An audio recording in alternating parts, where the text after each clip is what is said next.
We are back with another episode of App Stories. Today's episode is brought to you by Music Harbor and SetApp. I'm John Voorhees, and with me is special guest Jonathan Reed. Hey, Jonathan. Hey, John. Great to be here. Yeah, thanks for filling in for Federico. Federico is on vacation this week. This is the kind of thing that happens at Mac Stories every summer. You know, I was on vacation a week ago. He's on vacation now. And we are lucky enough to have Jonathan available before he heads off on one of his own trips to fill in and talk to everybody a little bit about watchOS 11. Because I don't know about you, Jonathan, but because Apple Intelligence, although it is in beta 18.1 now, because it is not in iOS 18 or macOS 15 or iPadOS 18, those OSs I have found to be a little boring. They're not bad. They're not bad updates. They're just a little thin. Yeah. And the thing about watchOS 11 is it's usually the shoes on the other foot. watchOS 11, most of the time, not always that exciting, especially when Apple hasn't added any kind of new hardware recently, like new sensors and that kind of thing to the hardware. But this year, I think watchOS 11 is really a pretty packed release, and I want to kind of dive into it all with you and kind of go through what we've got coming up for everybody. Yeah, it's definitely the dark horse of the bunch. I think you always come out of WWDC thinking, watchOS, fine, yeah, a few things, but definitely diving into it over the last sort of month to 2 months. There's some really notable changes and additions that I think are really going to actually make a difference to regular users of the Apple Watch. So let's dive in. What do you want to start with? Yeah, I think we should start with the Smart Stack, because the Smart Stack was a big innovation last year and maybe didn't completely fulfill its promise at the time. But I have found it in general to be really good this time, except that if you don't get your settings right, it can be a little annoying. Yeah. But what is it that's coming to the Smart Stack? Yeah, well, it's interesting you mentioned about the Smart Stack and maybe it feeling a little bit incomplete, because I think this feels like the sort of completed vision almost of what Apple was thinking about with the Smart Stack, which was, of course, containing widgets and a few little kind of live activities like timers and so forth, which was great. It was nice and handy to do that last year. But what they've brought this time around is two additions. One's more significant than the other, but the first one is live activities. And really, these work exactly the same as they do on the iPhone. And I say that because the great thing about it is you do not have to have an app on your watch for it to display a live activity. So if you start a live activity on your iPhone, it will automatically start in the Smart Stack on your Apple Watch, regardless of whether it's on your watch. And I think that that's a really smart way of doing it. You don't have to mess around installing apps to make this happen. It just works, which I think is a really well done implementation of it.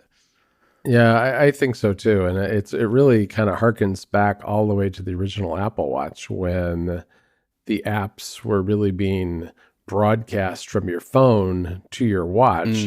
And that technology is still there, and now Apple is using it in a different way, I think, which I think is really smart, because these live activities are kind of ephemeral, and they're also very simple in terms of their UI and what they're displaying. So I think it's kind of a perfect match for that kind of thing, more so than apps originally were back when the very first Apple Watch came out.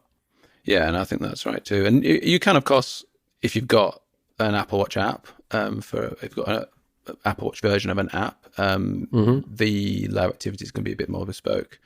But really, there's not really a need for that. And I think that's why it works so well. I think that the way it's been implemented by default is that if you start a live activity on your iPhone, it starts on your watch, by which I mean the Smart Stack will launch. So if you start a live activity on your iPhone and then look immediately at your watch, the live activity will be there at the top of the Smart Stack, but it will already be in that sort of smart stack starting position where the clock and the date are above the first widget, the live activity in this case.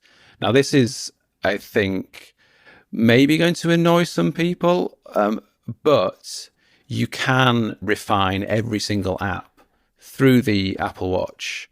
In the Watch app on iPhone, you can refine every single app and what its behavior is when it has a live activity. So it can either display immediately, as I just described. You can also have it just appear in the Smart Stack, but only appear when you scroll up into the Smart Stack. So it still will stay on your watch face. Or you can just disable it completely. Now, as I wrote in the preview on Mac Stories, I think this is really great because you can refine every single app. And I think rather than having sort of a default setting across all apps, it gives you ultimate control over every app. And I think that's fantastic. But I think one way you have found it annoying, which I didn't actually, for some reason, I didn't find it annoying, but I totally see where you're coming from on this. And I think maybe this might potentially be annoying for others, which, how you find it a bit annoying in one way, didn't you, John?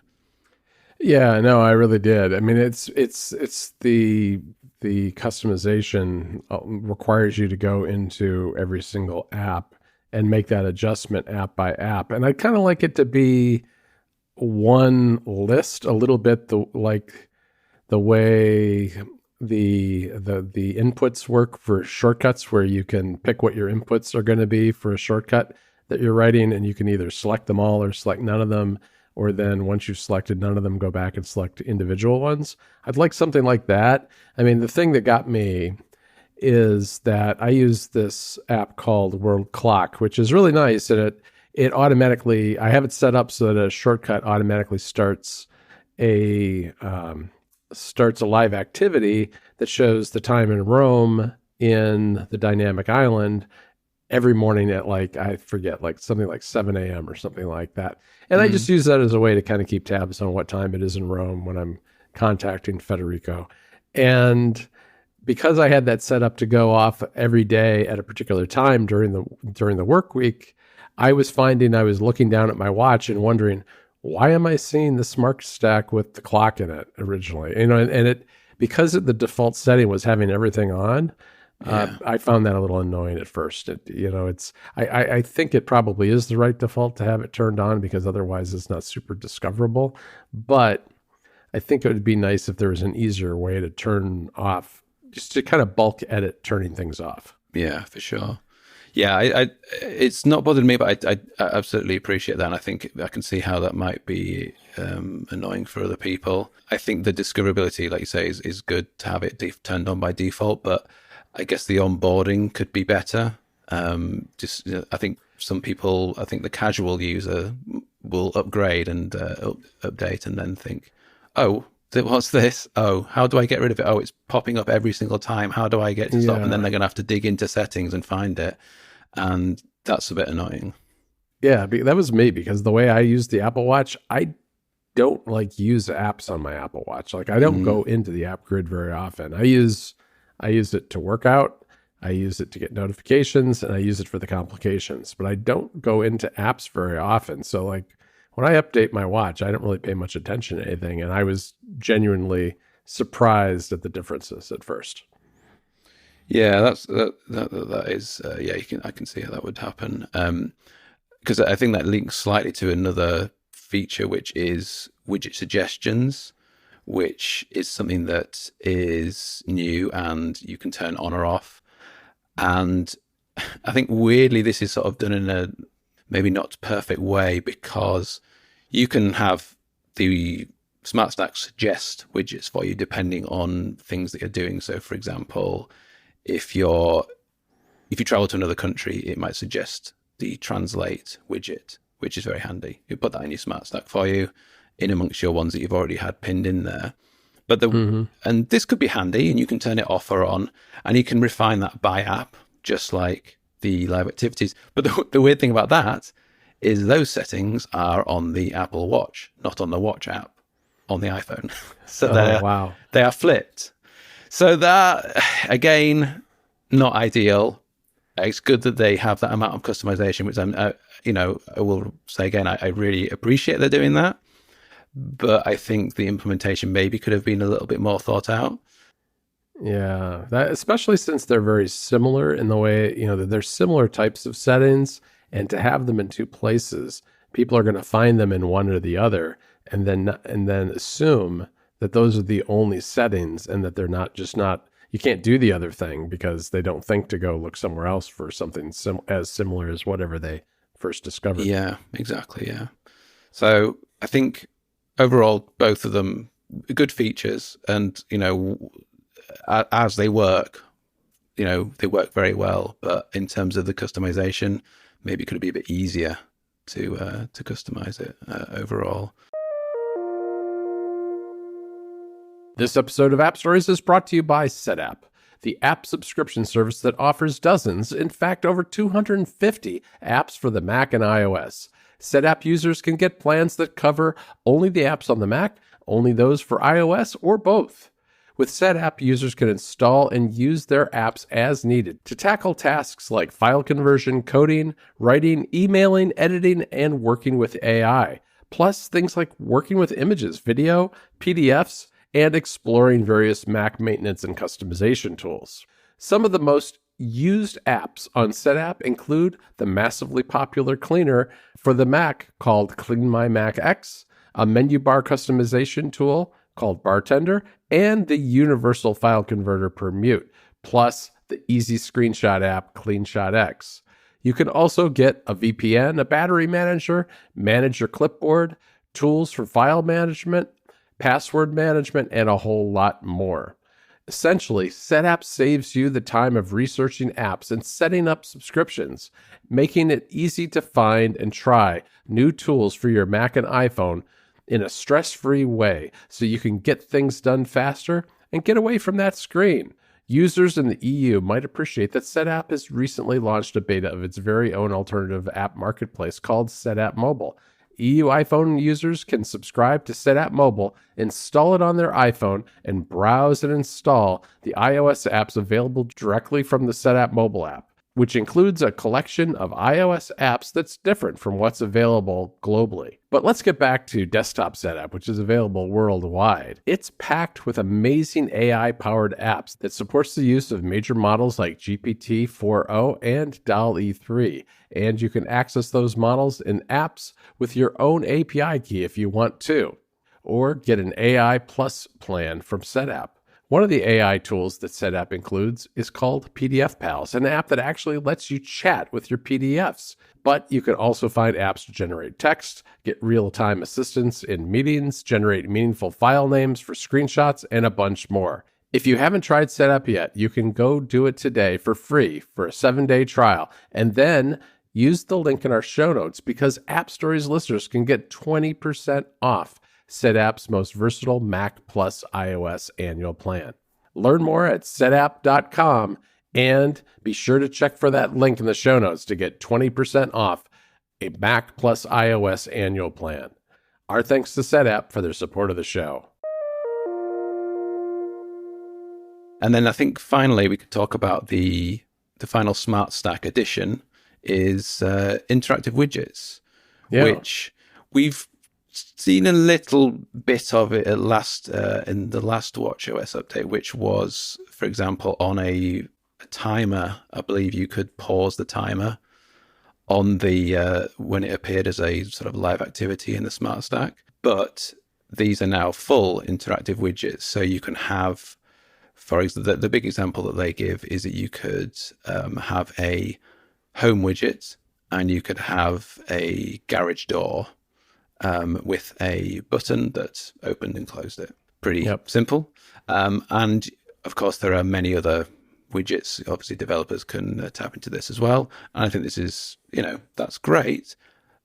The shortcoming on that is that Apple, I'm not sure if it's an actual hard and fast rule, but they specifically say in the developer information that they heavily suggest only using one interactive area, so one button on these widgets, which I feel is maybe underpowering this feature. So I'll be interested to see if developers actually include more buttons in that. But it as a feature in itself, it's certainly a nice to have. Yeah. Yeah, Yeah. no, it's a nice addition, and I think it's just handy for things like play pause buttons or setting a scene in a HomeKit type of app, that kind of thing. It'll come handy for sure. Yeah, absolutely.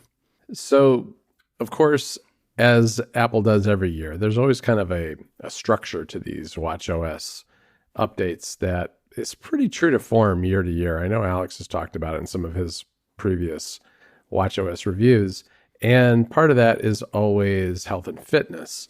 And here this year, I think the big news is a couple of different things. The first of which I want to talk about is training load, because one of the things that I love about Gentler Streak is that it has this notion of a training load.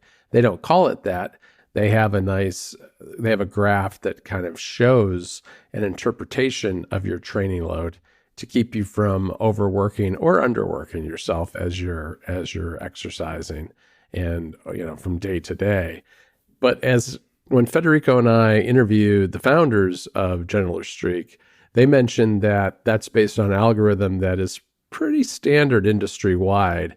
And I'm not surprised, because when I look at the training load graphs on the Apple Watch that Apple has added, they are very similar to Gentler Streak. And I do wonder, I think that Gentler Streak will be okay because they have some other features, and I know they're working on other things that go beyond what Apple is doing.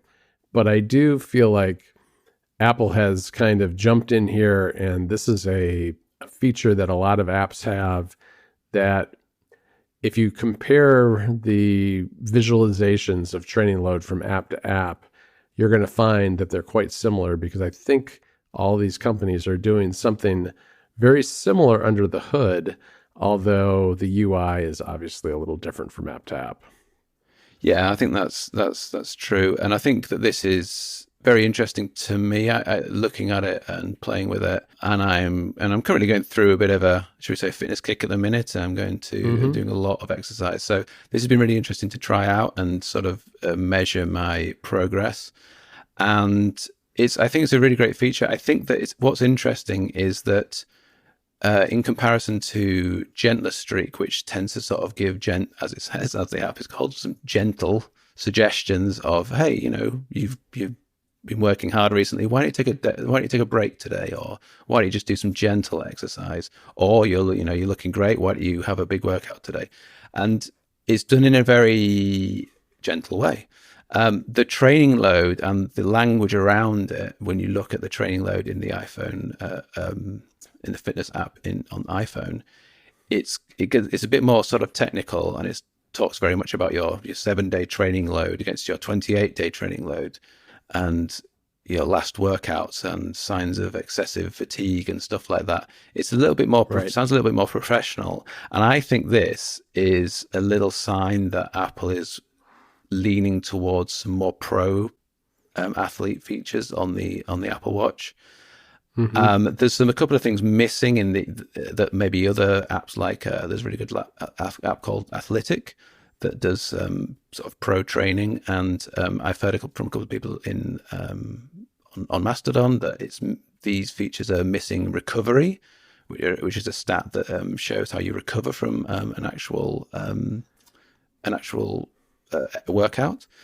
Right. And I think that something like that might be interesting. It might be introduced maybe next year or the year after. And I think that this is a nod in the direction of Apple maybe trying to push into a more pro area. I think that they have obviously it's been well documented about some features, some additions to the hardware they may be struggling to implement into the Apple Watch, like blood pressure and so forth.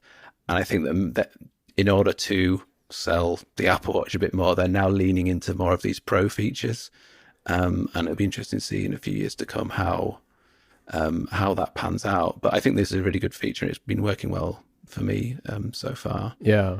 I think that the recovery stuff will get there eventually. I mean, that's been a very popular thing in the last couple of years in particular. Like there's this Whoop company that makes a band and other things that tracks that, and one of their things is one of their main selling points is their recovery tracking.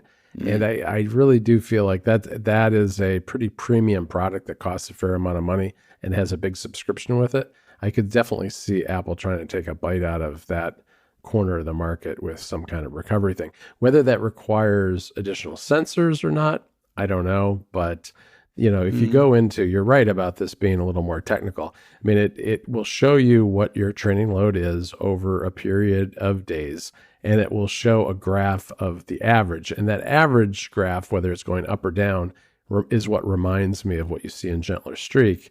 But with training load, you can then tap into a particular workout, or you can tap into other information about your, you can do 1 month, 3 months, 6 months. There's a bunch of different charts here, and it also breaks it down by all workouts and different types of workouts.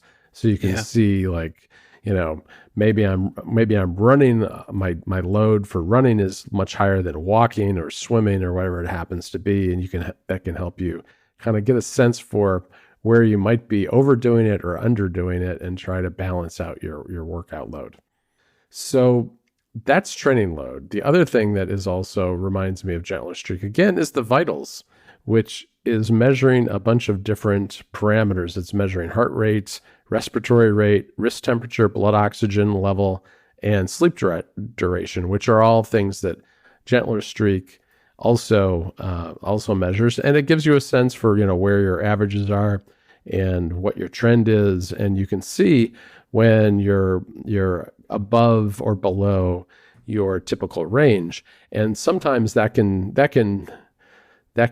identify times when maybe you should be resting because maybe you didn't get enough sleep, or it may show you getting sick before you even realize you're sick, because I know that certainly has happened to me in the past with Gentler Streak, where my wrist temperature might be higher than normal, and maybe my heart rate was a little higher or something like that. And then lo and behold, a day later, I've got a cold or something like that. And I know this happened to Federico just like 2 or 3 weeks ago. He was on vacation and he didn't feel great.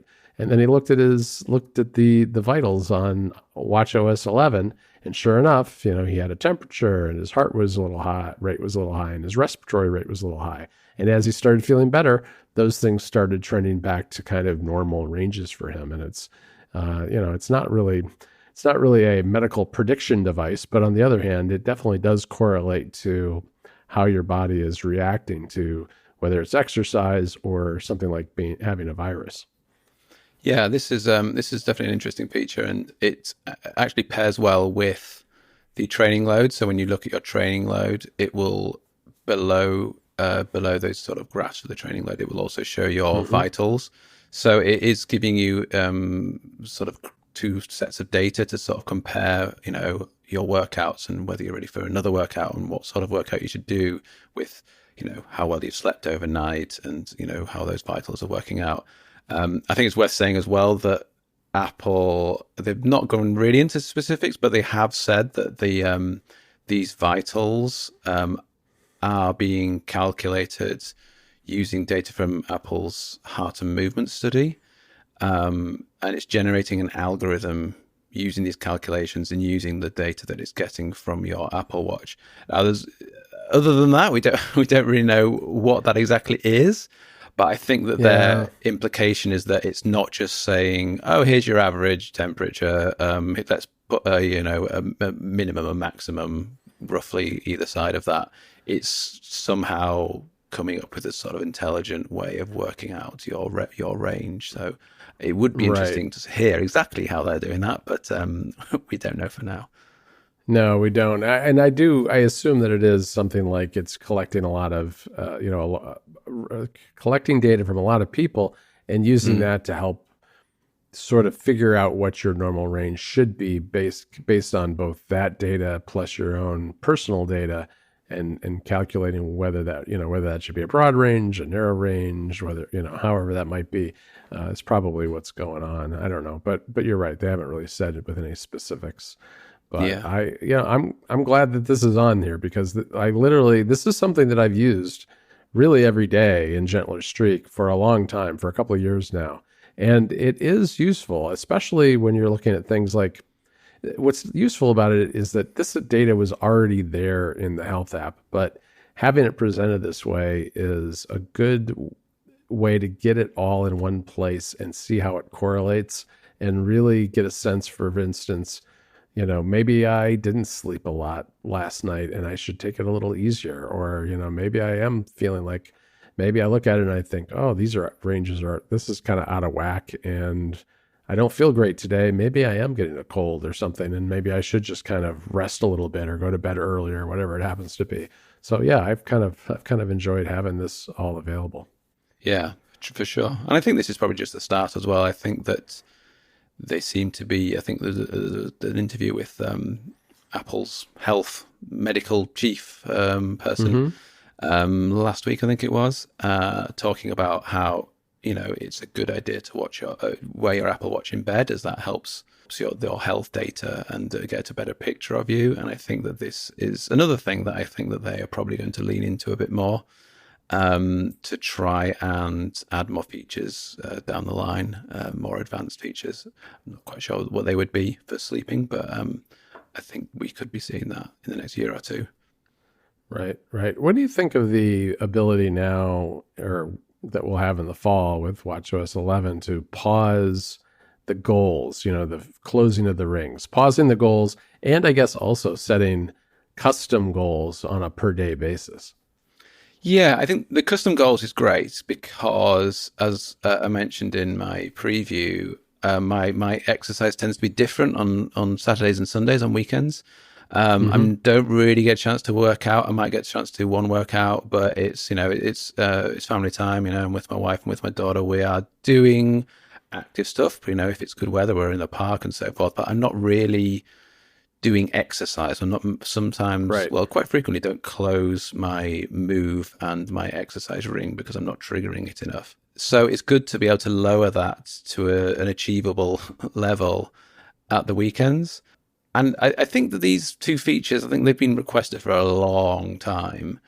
Yeah. But I think what it comes down to is the fact that because we've previously not been able to pause our rings and adjust our weekly targets or daily targets, we keep getting notifications saying, "Oh, you can still do it," and there's that mental load of like, "Oh, I haven't closed my rings, I haven't done this, whatever." And if you're just thinking, you know what, I'm going to have a lazy day, I'm going to turn. You're almost like you are pausing your rings, but essentially what you're doing is you're just turning off the app. You're turning off your fitness app because you're thinking, I'm going to have a rest day today. Right. And I think that's really what it is. Apple have obviously phrased it in a different way. And I think the only other way that people might find it beneficial, if you're one of these people who obsessively tries to get certain streaks, 50-day streaks of closing all your rings and so forth, and you get the little medals and so forth. And, there's lots of people who do that. So if you're ill one day, I think it's only fair that you're able to pause your rings because you can't complete your rings in that day. So I think if you're that person, that's good. It's both fair and it's probably a good idea because I think Yes. that is, that's like one of the things about habit trackers is that there is an insidious side to them where there is this potential for them becoming, objects of obsession where people worry more about the habit than actually whether the habit is good for them or not. And, fitness is a good habit, exercising is a good habit, but maybe not so much when you're sick in bed and you've got the flu or whatever. So I think it's good that Apple gives people an escape hatch for this. I probably won't use this much because I'm very good at not caring about the notifications on my watch or my phone or anything.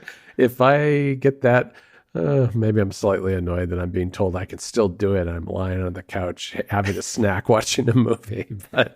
But at the same time, I don't know. I mean, it's fine. I mean, there are days I get busy. I don't close my rings every day. I try, but I do like the fact that you can set them for different days because having tracked all this stuff for a long time now on the Apple Watch, I do know that there are certain days of the week that tend to be the days when I close my rings the least. It's oftentimes Fridays for whatever reason. And I could easily change that goal. And I may do that. I'm going to maybe experiment with that over the summer.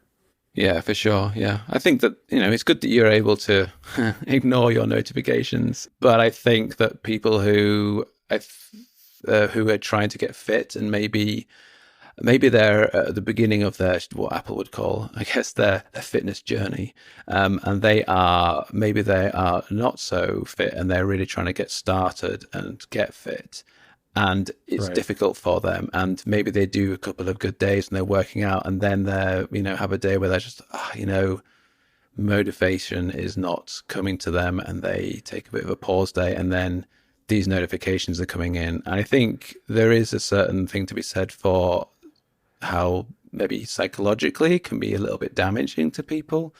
For me, it doesn't bother me. Like I feel relatively okay with I guess, how my fitness and maybe my body image as well, but there's going to be people who maybe aren't. And I think being able to just pause that or adjust the days means that you're not getting pressured all the time to hit the same goals every day, which can be a lot of pressure for some people. And I think that this is going to help with that. Yeah, no, for sure. That's absolutely true. And you know how some people are blind to ads on the internet, Jonathan, where they go to a web page and they just don't even see the ads anymore. Oh, I'd like to be like that. I'm like that with notifications. I literally don't see them. I don't clear my notifications on my watch. I don't clear my notifications on my phone. They're just there, and I don't care about them. I should probably it drives my wife nuts if I've got notifications. Oh, I know. Has to clear them immediately. So that's yes. Jennifer does that too, actually. Yeah. She doesn't like having even having the little numbers on the email, but she's not willing to turn the email numbers off either because she wants to know that something came in. So I don't know. Different strokes for different folks. Everybody does these things a little differently. So, yeah. All right, we should move on and kind of wrap up with maybe, I don't know. Well, I guess we should just mention briefly that there are a lot of changes on iOS too to like the fitness app because you can do a lot of, customization is a big theme this year with the Apple Watch and the fitness app, which although it's not strictly an Apple Watch app, it has the ability to change those tiles where you can have a bunch of different stats when you open up the app. And you can move them around. You can have different ones. There are some new ones. And I really like that because I can pick the things that are important to me and forget the rest, which is kind of cool. Yeah, that's really good. And I like having, you can pick your certain, workout styles if you do one regularly. So I cycle a lot. I don't run due to just an issue with my hip. So I cycle a lot instead. It's a low impact or non-impact exercise. So I like to have one of the tiles set as, an overview of my week of cycling workouts. And so I can take a look at that and see like which days I've been hitting sort of certain levels and comparing it to the rest of the week. And it's nice. And I would like to make the top tile a bit smaller with the rings because that just takes up almost a third of the screen. It does, yeah. Yeah. But yeah, I like it overall. I think it's great. It's certainly good to just be able to put what you like there rather than what Apple thinks that you want. So it's, a welcome addition. I think I'd like a few more tweaks, but I'm totally happy with the way they've done it. I think it's nice.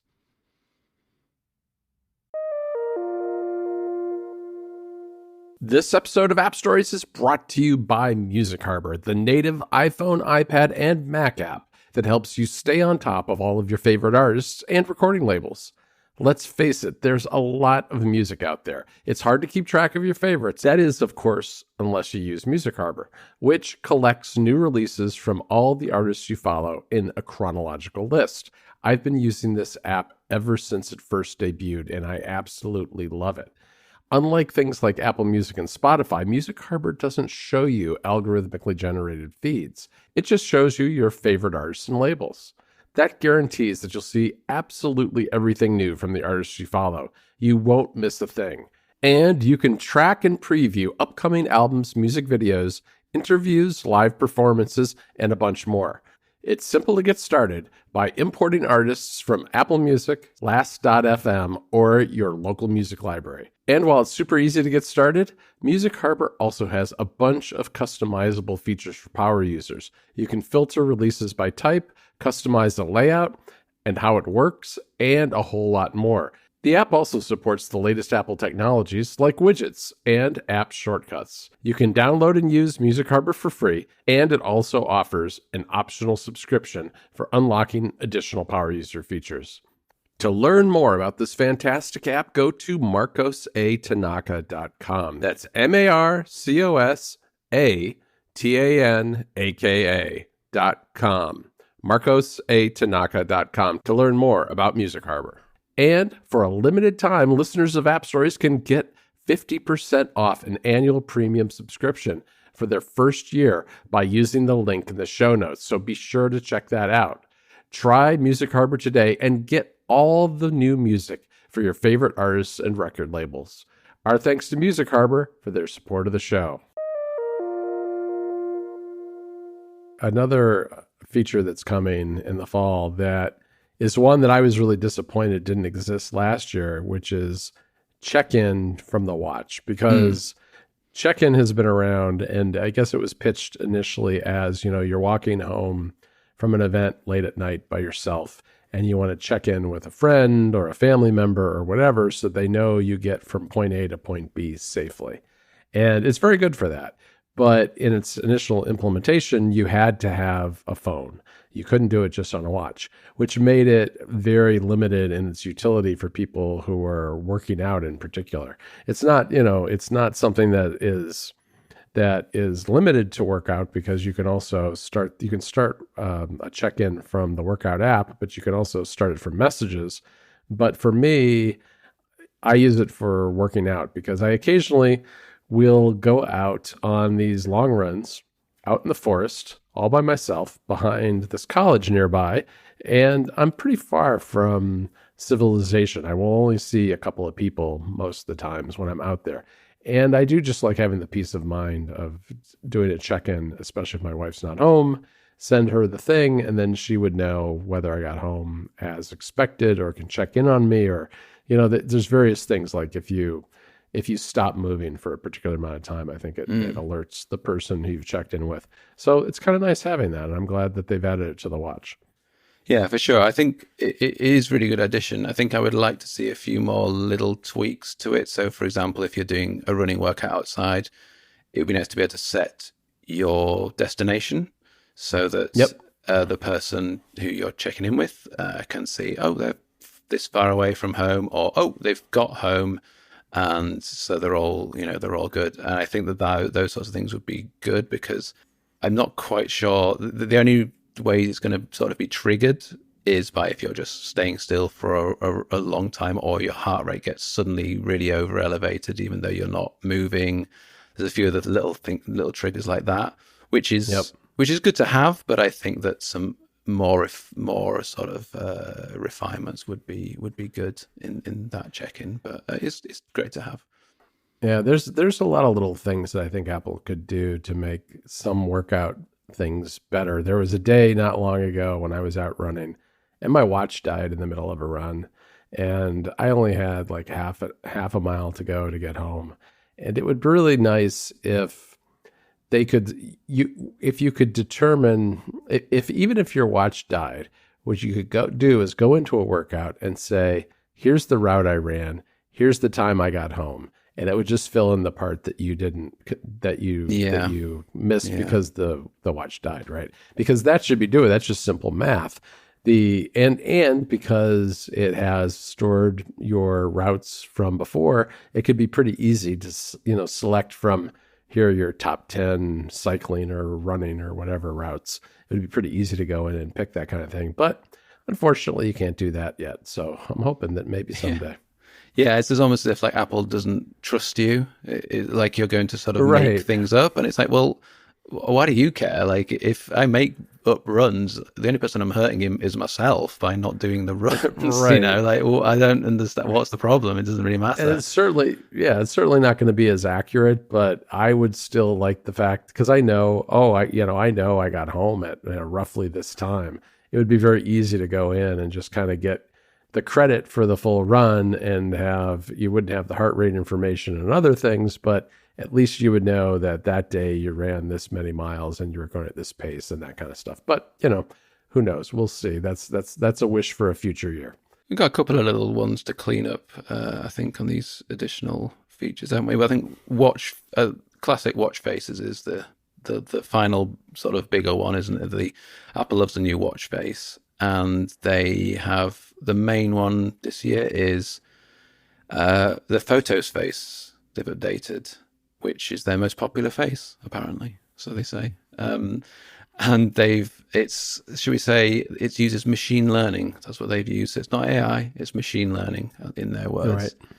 And it's more of an upgrade to the point where if you actually have a Photos watch face already created, it will present you with a upgrade button. I think it said upgrade or update button, where you can sort of update this watch face that you have to change the font and do other various features to it, change the tint of the image and that sort of thing, which are these new additions that you can now do.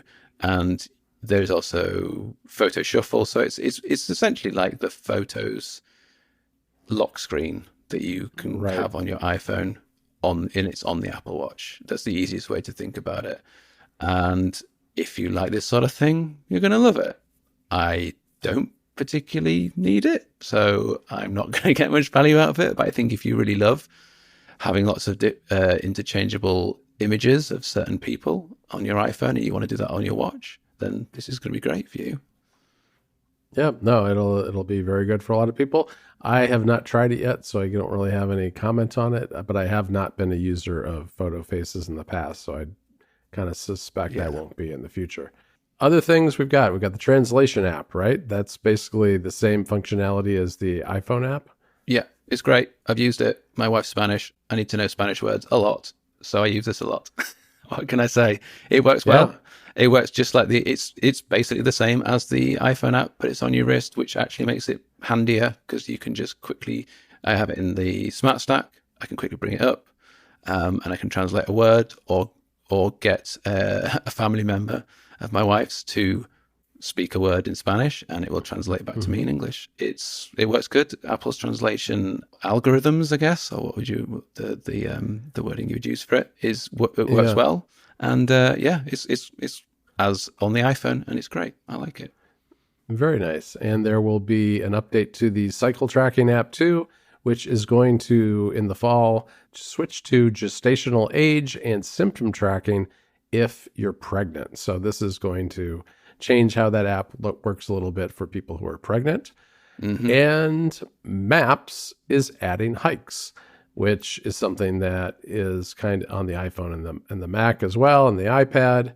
There are predetermined hiking routes for U.S. national parks. Hopefully that expands to other parts of the world in the future, and even in the U.S. I mean, U.S. national parks are great, but there are lots of other parks with hiking trails too.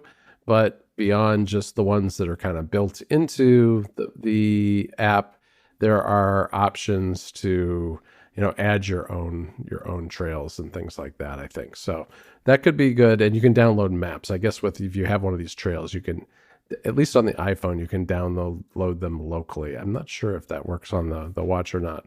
Yeah, it's a weird one. It syncs with your Apple Watch. So you sort of have to download the route on your iPhone and then it will sync it to your Apple Watch. So it's a strange one. You can save the route to your Apple Watch, or you can like access it straight from your Apple Watch. But if you want to actually download it for offline usage, you sort of have to do it on your iPhone, and then it sort of reflects on your Apple Watch, which is not great, I would say. Like, I think it would be great to just have a direct download link on your watch. But hey, it works if you think ahead and download it on your iPhone. Then it works pretty well. There are obviously storage limits on the watch that they have to be cognizant of, I guess. But yeah. Maybe over time, with more storage over the years, that will become something that can be added to it as a full-on download feature as well. Yeah, absolutely. I think quickly to jump back to the cycle tracking, if you're expecting now, or if you are going to be in the future, and you try this the gestational age feature in the cycle tracking, do get in contact. I'm genuinely interested to hear how it goes. And I have a 2.5-year-old, so it wasn't so long ago that my wife was pregnant, and certainly would have liked to see some of these features. So do get in touch if you end up using these features. That'd definitely be it would be interesting to hear. All right, Jonathan. Well, thanks for joining me for this special preview of watchOS 11. I'm looking forward to it in the fall. As I've said to people, I've enjoyed using it a lot this summer. The battery life is a little rough, as it is with a lot of betas. It's not been optimized yet for battery life. And so I've found my watch draining more than in the past, but I've also really enjoyed especially the health and fitness tracking additions to this, and I guess the live activities as well. So we will be back in another week. I expect Federico to be back for the next episode. But until then, I want to thank our two sponsors for this episode. That was Music Harbor and SetApp. You can find the two of us writing at macstories.net and on Club Mac Stories. Jonathan, where can people find you online? Yeah, you can find me on Mastodon. I am Jonathan Reed at techhub.social. All right, awesome. And of course, I am on Mastodon. Just go to johnvoorhees.macstories.net. You'll find a way to follow me there. And I'm on Threads and Instagram, where I am at John Voorhees. That's JohnVoorHes. Talk to you later, Jonathan. I was going to say ciao, John, but I'll just say cheerio, John.